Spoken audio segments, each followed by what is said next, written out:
All right. Okay. All right. All right. All right. Yeah. So this last one we're gonna do with the this gazing section is this exercise where it's kind of like a modification. It's not a well, it's a variation of the gazing, right? Mhm. Where maybe take us through it, where you're bringing your attention above your head while you're gazing, Sure. and yeah, so yeah, take us through that because it's it's something that obviously we can do uh, with all of these other gazing practices that we've Sure. talked about, these different applications, these hmm different subjects to work with. But this is just something that we can try and see how it changes things for us. Right, right. So the nuance of that is everything is the same with the gazing part. It's just that when I start to, Back uh, straight, yeah, back relax, straight, relax, all gazing, of that. You've all done that. gazing for many weeks now, so it's like, I think you have the process down pretty well. Sure, sure. So so when I start this, I'll get into that flat plane or whatever, and then um, um, at that point, I'm shifting my awareness. So, meaning that I'm just imagining a spot above my head, which is, anywhere from a foot to 18 inches above my head. It's basically like when I lift my hand up above my head, it's going to be around there. So, and I'm just sort of bringing my imagination or bringing my awareness of that space. So once I start to focus on that, some energy goes there, right? Because the energy flows where the mind goes. And so it's just like you're not aware of your left ear until I say left ear. And then all of a sudden it's like, oh, yeah, it's like all of a sudden the outline is there and I feel it. So that's sort of the same thing. That's it. I'm not asking you to visualize that space. What's really important. You're not trying to visualize that space. It's not like I'm saying, take your eyes out and make your view from this angle down. It's something, whatever you're gazing at. No, it's not that at all. It's just bring your awareness to that space, like you would bring your awareness to your little finger on your left hand. And then, like, okay, I'm not visualizing that. I'm just bringing my awareness there. I'm aware of it. And so bring your awareness to that space above your head. And uh, you may notice some sensations with that. You may. It's not a crucial thing. It's just that you may. And so it may be that as you're starting the gazing and you bring that awareness there, you'll feel maybe a little pressure, in the third eye, or it could even be like like a tapping, very subtle tapping, or it feels like almost like there might be a little muscle in there that's contracting slightly, something like that. Obviously, there's nothing visual happening there. It could also be in the temples or like usually in line with the third eye, but maybe off to the sides a bit too. So you might feel again that little, almost like a tiny muscle is sort of flexing in there. It's very subtle. If I concentrate on it, you can make it stronger, make that connection stronger, but there's no reason to do that really. And so, so with my awareness in that place, see if that doesn't facilitate the gazing in a better way. And so, why wouldn't I do this? I mean, I think the first question would be from anybody, oh, wow, if it's so great, why wouldn't you do this in the beginning so that we could have done this through all these exercises? Because it's just a slight nuance and augmentation of that. And what's one of the reasons that I would do that? One of the reasons would be if I kept getting to, let's say I could only get to that two-dimensional flat plane. I can get to that easily, but I can't go past that. I can't get things to start to swirl or Right, whatever something or stage you're at, yeah, it's like you yeah, plateau. yeah. And it's like, okay, so what's the first thing you do? Relax, right? To make sure that everything is flowing well. So, again, the energy needs to move. And so when it gets stagnant by muscles tensing up or those types of things, it can cut it down. So, you know, so at first I check am I relaxed? Is my posture good? Not crimping my back or slumping or whatever, right? So, and then once that's done, but I'm still plateaued, it's like sometimes it just needs a little bit of, there's a fear factor going on, basically, that, it's unfamiliar. Moving into that next territory or that next stage is unfamiliar and can be uncomfortable because of its unfamiliarity, right? Um, so when that happens, I mean, how do I reduce that down? How do I reduce down the that what's coming next being less familiar than what I know here, because the known is familiar and comfortable. It's comfortable because it's familiar. So that's the only reason. And so, when you sort of thinking of branching into the unknown, that becomes uncomfortable because it's not familiar. So we don't know what's going to happen there. And sometimes it's so subtle that you just don't even realize. It's like, I'm not afraid to do that. It's like, okay, you're not afraid to do that, but there's some part of you that's afraid to do that. And so it's resisting, and that can kind of hold you in this place. And it becomes like, now it becomes a battle of wills, which will never work out. So, because now your energy goes toward battling this thing back and forth, and it never works out. By removing, by putting your awareness above your head a bit, it's sort of like it gives it a bit of distance. It's like turning the sound down on your TV in an action movie, right? It sort of becomes disjointed, and like it takes all the drama out of it because there's no emotion to it, right? There's no music in the background, there's no sounds, there's no dialogue, whatever. It's like you're just looking at moving pictures, basically.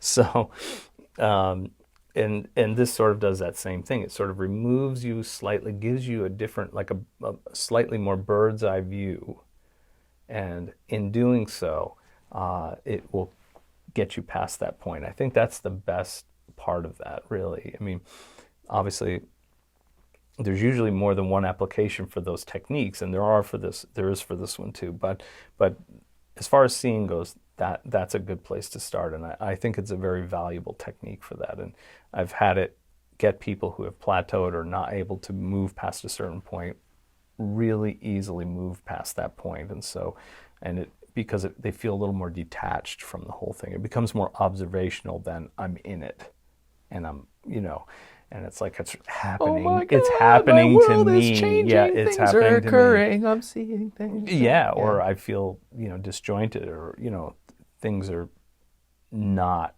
as clear, and there's nothing to anchor you to this world, basically, when you're having that view, right? So it's like if things are moving around, it's like, oh, okay, this is a really strange thing. And when you get engaged with it, you start to feel it, then that's the body's way of saying, like, whoa, whoa, whoa, wait a second.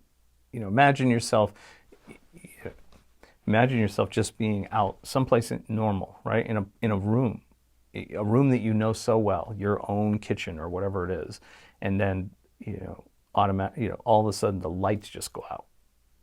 But not just that, but like even when you go to grab the counter to stabilize yourself, it's not there.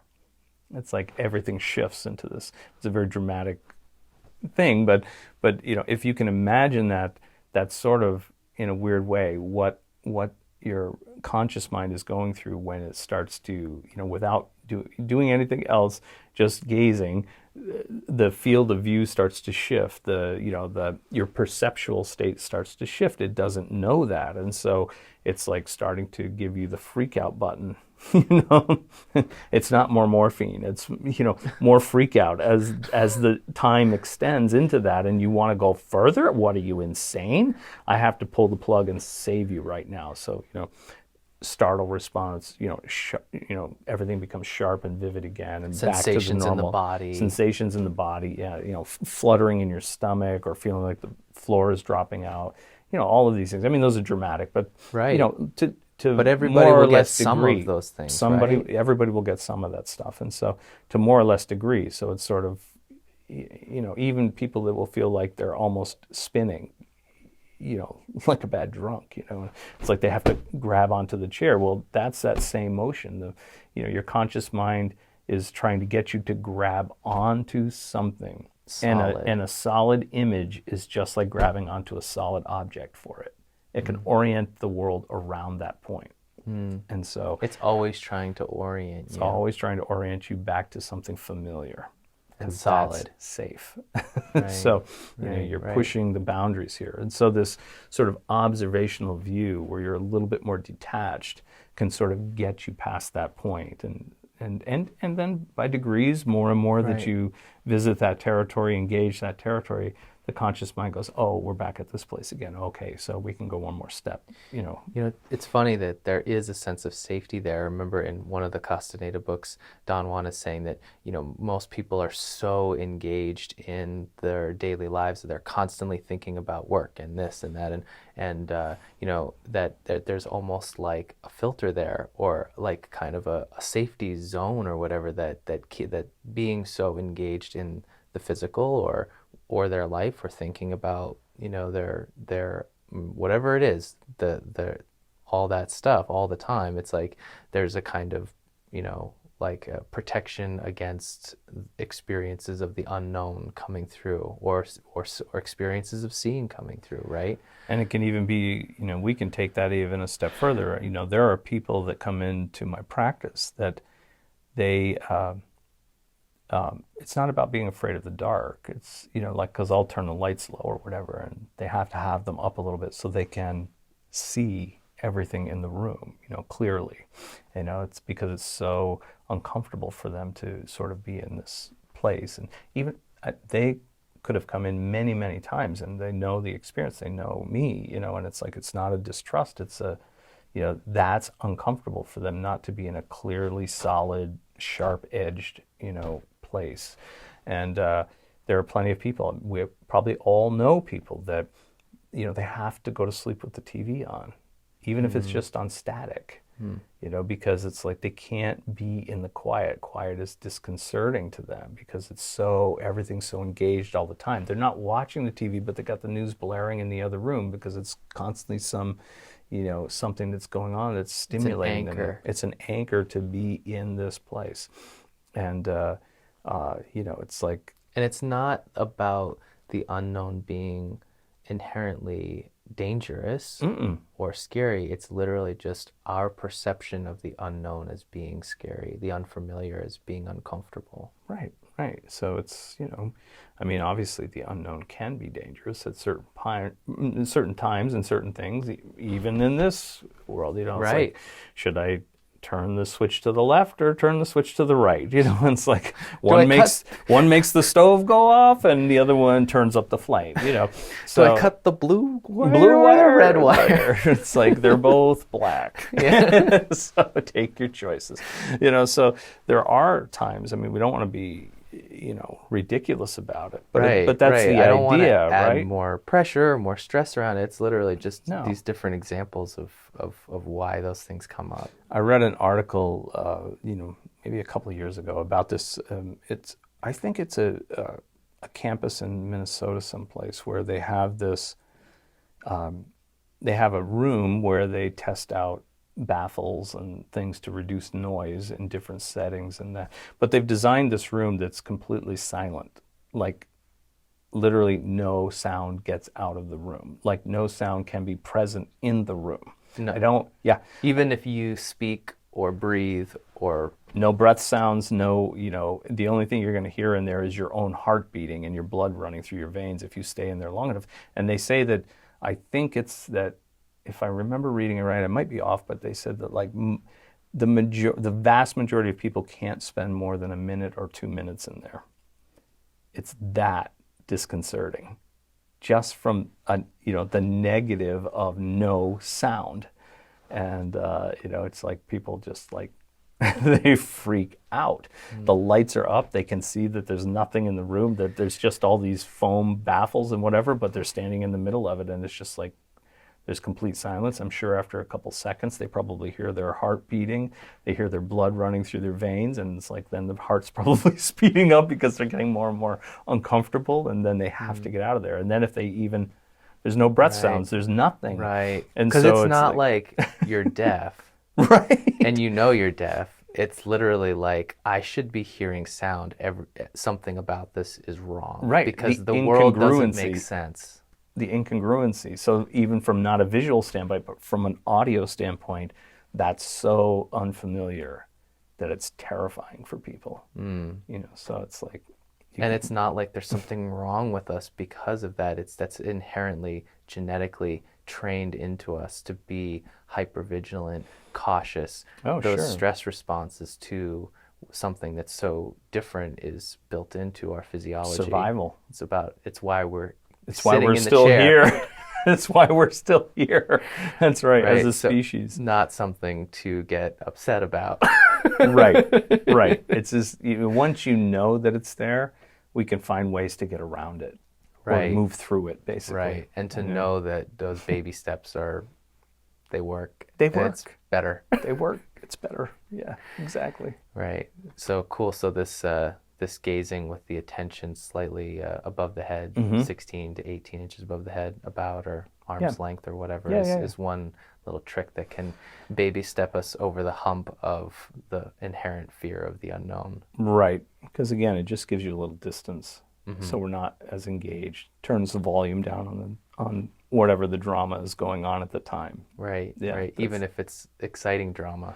Yeah, even if you're excited about it, sometimes the excitement alone can kind of bring you, out of neutral into a place that, won't get you past that point, right? The vibration will be too excitable, right? Right. So, Right. Exciting, too excitable, tense, and now I'm back. See you later. That's right. Come back tomorrow. Right. Yeah. Cool, man. All Thanks. right. No problem.